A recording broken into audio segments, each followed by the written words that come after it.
อนดังความฝันคิดว่าเจ้านั้นขึ้นมาก็นานแล้วนะ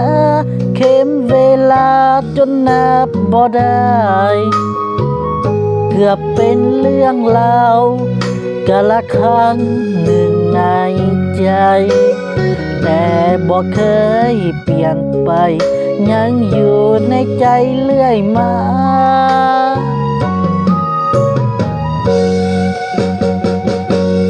อยากรู้ว่าตอนนี้น้องอยู่กับไผมีแล้วบ่คนหูใจเป็นจังใดคือบ่เห็นหน้านั่งเมื่อใจลอยคิดฮอดความหลังผ่านมาเมื่อเขานั่งสบตา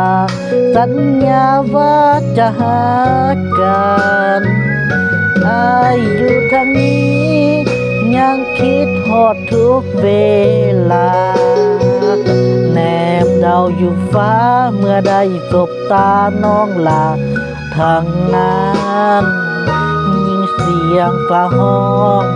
เฮ็ดให้ใจคิดฮอดกันเบิ่งฟ้าตั้งหน้า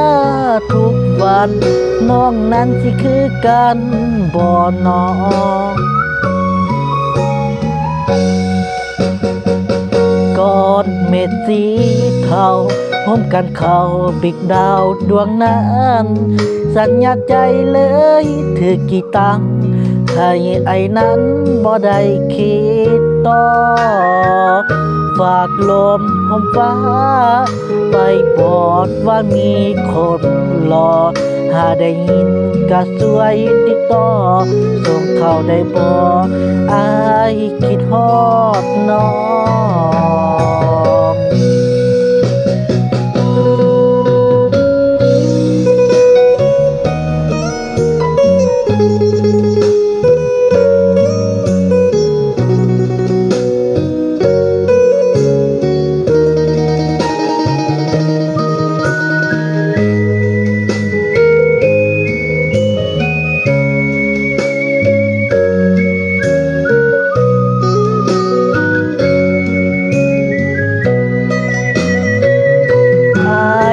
ทางนี้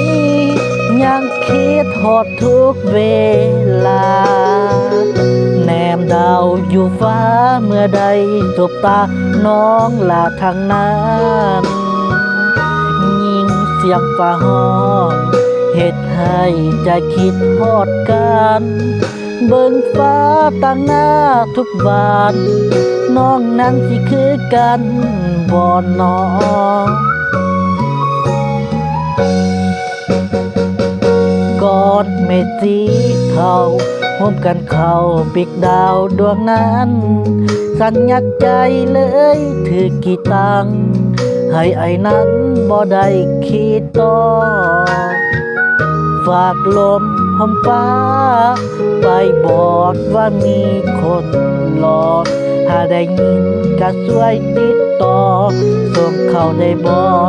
อายคิดฮอดน้อง